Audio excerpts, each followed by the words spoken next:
We're here this morning with Vincent Chip LoCoco, a New Orleans author. Welcome.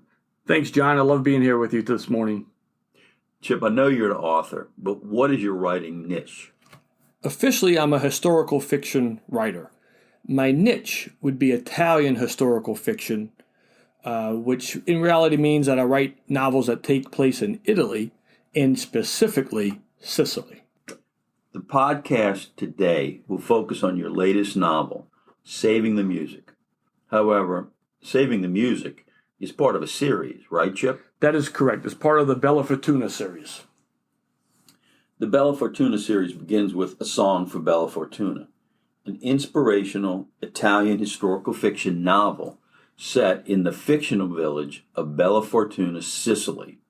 What was your main source of inspiration behind A Song for Bellafortuna? Pretty simple, John, because I had written my first novel, which is not part of the series, but it's called Tempesta's Dream, about a young opera singer growing up in Milan, Italy. That book was dedicated to my son, my firstborn child. After that, my daughter soon came along, and I really wanted to dedicate a book to her, thinking I could never write a second novel. And the inspiration for A Song for Bellafortuna came to me pretty much overnight. And it was this idea of this village and their ruling family over the village, and what would they do to try to free themselves from the shackles of oppression, as they say. So The Song for Bellafortuna was a novel about freedom. It certainly was, John. Your second novel in the Bellafortuna series is Saving the Music. It sets the villagers of Bellafortuna in the midst of the Second World War in a bid to save the protagonists and protect them from imminent danger. How did this story come to be told? Well, I would say I wrote A Song for Bellafortuna, and pretty much after it came out, I received a review from a reader who loved the novel and mentioned to me that they would love to know what happened to the characters in the book. Chip, who was the reviewer? I mean, was it a man, a woman? Was she from here? Where was she from?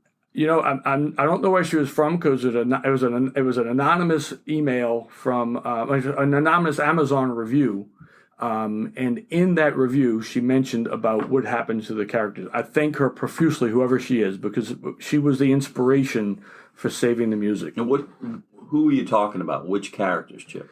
I think, she wasn't specific, but of course the two main characters in the series are Antonio Sanguinetti and his son Giuseppe Sanguinetti, who are wine merchants in the village and who really are the leaders of this village, and we kind of follow their progression as the years go by, as they work to free themselves from the ruling family autocracy. Exactly, John. Exactly. Great way to put it. Okay.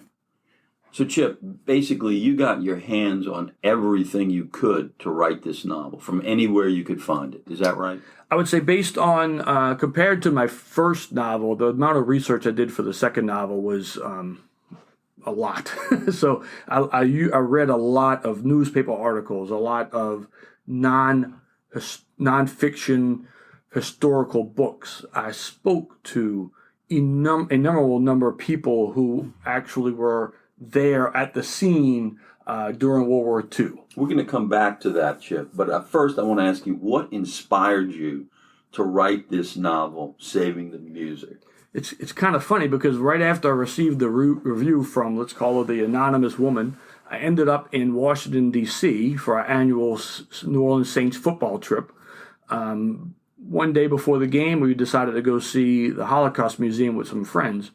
And if you've never been, it's an extremely moving museum. It's very well done. There's one room in particular where it's just a room of nothing but shoes of all the Jewish victims. It was unbelievable how effective that room. So you, Chip, were personally affected by your experience at the Holocaust Museum in the room of the shoes. In the room with the shoes, there was also just a caveat. You also were able to walk onto a cattle car, and it really is disturbing, yet at the same time extremely moving. But going back to the room with the shoes, as you leave the room with the shoes, there was a little plaque on the wall, and that plaque thanked the Italian people for all that they did in saving the Jewish people. Over 80% of the Italian Jews survived the war. Of course, I came back home thinking in terms of the anonymous woman who told me what would happen to these characters, looked at it from the standpoint of, okay, if I moved the story ahead to World War II, my characters would still be in their 60s, some of them would be in their 30s, so I thought it would be a perfect opportunity to continue the story in the World War II era. So, Chip, who were the people that you talked to gather information for your story, Saving the Music? I'd say there were three people who were the most influential. Yes, sir. Ronald Ralchuk, who was the author of The Hitler, the War, and the Pope. He's a law professor over at Ole Miss. Was so instrumental in just discussing with him. I'm sure we'll get into this a little bit later on, but really delving into what did Pope Pius XII do or not do, or allegedly not do, in relationship to saving Jewish people. The other person was Father Peter Gumpel, a Jesuit living in Rome, who is the postulator of the cause of the beatification for Pius XII. I sent to him an early draft of the novel. He was about 92 years old at the time, and I got back from him, which I still have in my possession today, 6 handwritten pages of notes stating exactly the Pope wouldn't say it like this, or the Pope would not have had his meetings at this part of the Vatican, it would have been at this part. The other person I spoke to was Harold Tittman, was the embassy Vatican official for the United States, living at the Vatican. And I spoke to his son, because Mr. Tittman is now deceased, of course, but I spoke to his son, who was living at the Vatican at the time, who was really instrumental in just kind of giving a flavor for what life was like living at the Vatican at that time. So, Chip, you actually had eyewitnesses to the events that you described in your fictional account in Saving the Music. I absolutely did, and I think as a writer, as you go along and you get reviews from your other novels, you start to realize your research has to be pretty much spot on, because you're going to have very many people reading your novel who are going to pick you apart if it's not correct. Yeah. So for example, just to give you one example, there's a train, a convoy of Holocaust train in the novel, and I had guards, Nazi guards, sitting on top of the train cars. Well, I just needed to make sure, is that correct? How many guards do they usually have? And I remember there was a historian over at the Holocaust Museum in Washington, D.C., who I reached out to, who gave me about a nice four paragraph answer as to just a very simple question as to how many cars would there be and how many guards would there be on the train. So what did you find out about the location of the guards on the train? It's funny. He got very detailed, right? So there would be about 20 cars that have a guard on top of each train. About every other car or every other 2 cars would have a guard, and it depended also upon how long a trip was going to be, if it was going to be at night or during the day. So a lot of it just depended upon where it was going to be set in my novel. But he was very instrumental. Chip, I read your book, and one of the many scenes and scenarios that stood out to me was involving the resistance fighters, the Jewish resistance fighters, attacking the train and freeing the hostages. How did you incorporate that in your book? In the course of my research, I came across a story which I was unaware of, and it's known as the attack on the 20th convoy. It happened on April 19th of 1943, when members of the Belgian resistance stopped the Holocaust train and freed a number of Jewish people who were being transported to Auschwitz. I think 118 Jews escaped from the train. I used that story as the basis for how do my musicians who are being transported from Vienna to the Mauthausen concentration camp, how were they freed? And of course, there's going to be an attack on the train, which frees the Jews. Yeah, so that was a historical reality. Absolutely. And so when your book becomes a movie, that's going to be a very action-packed scene, the attack on the train. It will be, and it's funny you mention about my book becoming a movie because it has been picked up by a producer out in L.A. who is actively trying to turn the book into a potential series, which I would love to see one day because I think I'd love to see it on the screen to see exactly what a good screenwriter could do and director could do with the storyline. So you mentioned Pope Pius XII, which is a very controversial issue in terms of the Pope's role during World War II. Did he do enough? Did he not do enough? What's your current view of the Pope? I guess first I'll talk about what my feelings coming into my research. I knew a little bit about Pope Pius XII, mostly from my father, because my father was a seminarian who went to Jesuit high school here in New Orleans, ended up going to St. Benedict's in Covington, Louisiana, and then over to Notre Dame Seminary. And around 1955, 56, Archbishop Rummel of New Orleans at the time sent my dad over to Rome to study at the Gregorian University and at the North American College. While he was in Rome in 1957, Pope Pius XII died, and my dad was selected as one of the seminarians to go sit with the body of Pope Pius XII the night before the funeral over at Castel Gandolfo, before the funeral at St. Peter's the next morning, which was quite an accomplishment for a second-generation Italian-American from New Orleans, Louisiana. So my initial impression was about Pope Pius XII was really what I had learned from my father, which my father always thought that he was in a tough spot in that he kind of got maligned a lot, as opposed to what the actual, the historical facts were, as opposed to what some people were saying about him. My personal view through my research of this novel is hasn't changed from what my father's belief was, which was the Pope was in a tremendously difficult position. Rome was surrounded by fascist Italy, who hated Jews, as well as the Germans who came into Italy, particularly once Italy switched sides, and then Germans invaded Italy. So the Vatican was an island in and of itself. He was also the Pope, not only to the potential winners of the World War II, he's also going to be the Pope to the losers of World War II. So he had to take a neutral position publicly. Behind the scenes, he did a lot more than what he is giving credit for. Chip, do you outline character traits before starting to write a story, or do you just let them develop on their own as the story progresses? I don't think I outline character traits. I think the character will develop when the character first appears in the story. Then as the writing develops and the story goes along, I may come back and have to go back and retweak something because maybe that character changes in my mind as the story progresses.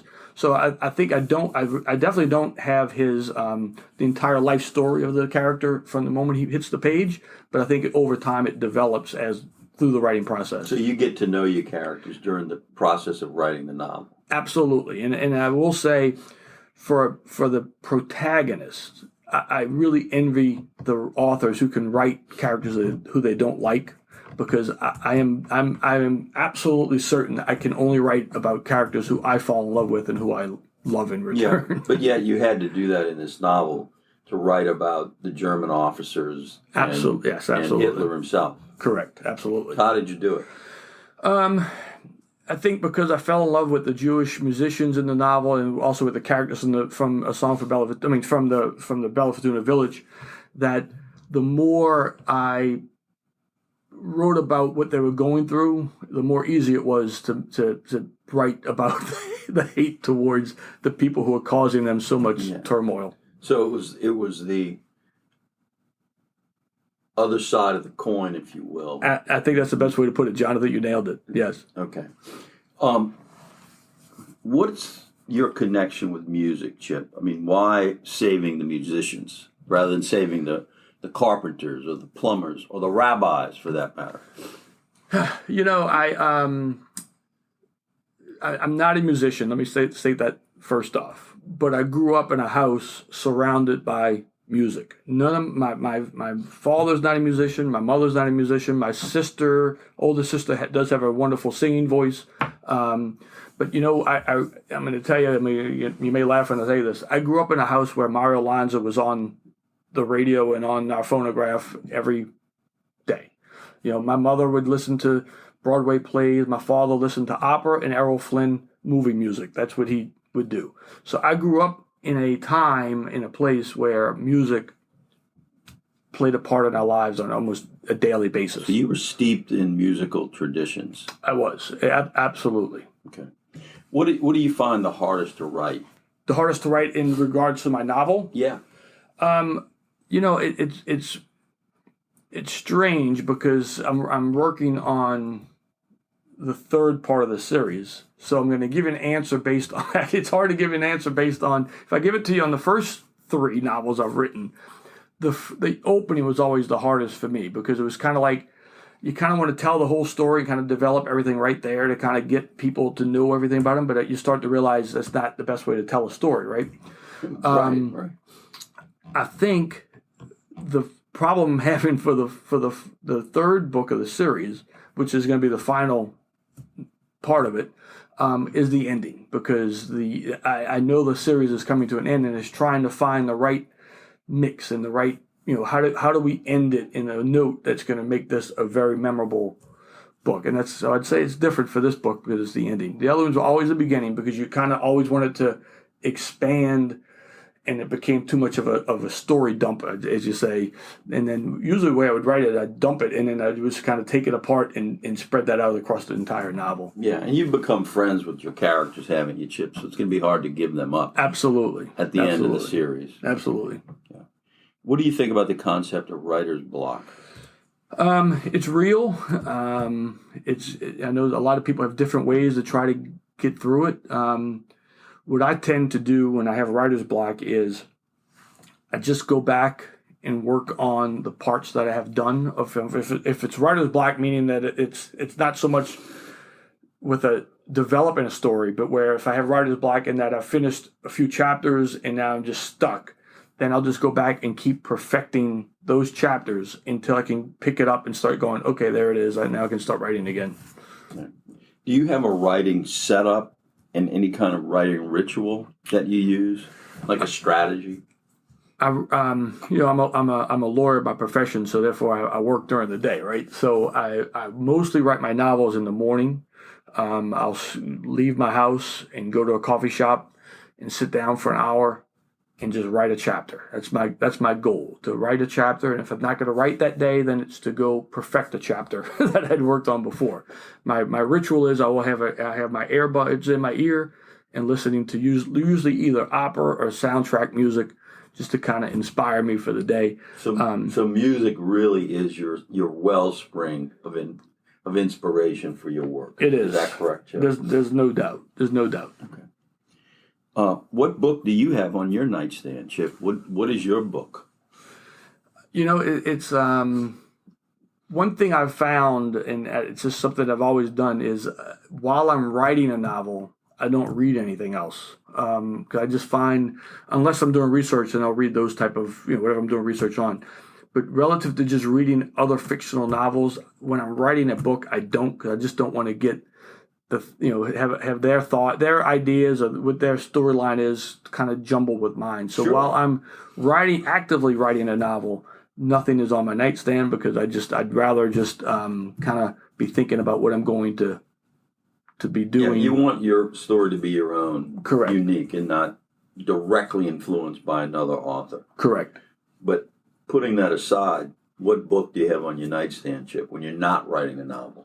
I can tell you the one book that sits on my nightstand all the time is The Lord of the Rings, just because that was my inspiration to even begin writing in the first place, not knowing I could do it, not knowing that I would even know how to write a novel. When I was 15 years old, I picked up The Lord of the Rings. I read The Fellowship of the Ring one summer, and then read the other 2 novels and was immediately blown away with J.R.R. Tolkien's writing style and just his entire way that he created this world. And I want to go back to, people ask me all the time, I'll get emails from readers who say, hey, I'm going to Sicily, I can't find Bellafortuna on a map.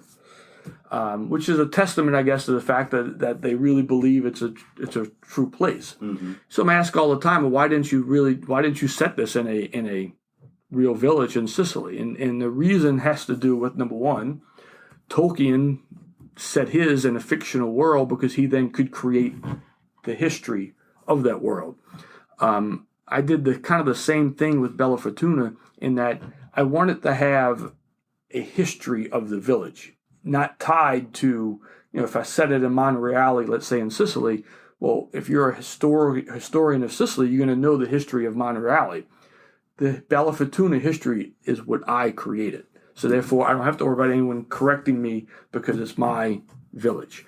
So you use the Tolkien framework for your series. I did, and trust me, in no way is anywhere close to what Tolkien did, but it's my tribute to the man who I believe brought me into writing. It's a wonderful tribute. What do you plan on working on next, Chip? So I'm working on, like I said, the third part of the series. I'm not quite sure the title just yet. I'm about halfway through, trying to get that right niche as to how's this novel going to end so that I can end the series in a very beautiful way. Of course, music will play a role because that's what I am, that's what drives the inspiration. Okay. Well, thanks, Chip. I think this was a very informative morning for me, and I hope for your listeners as well. Thank you very much, John. I love being with you. Sure. No problem.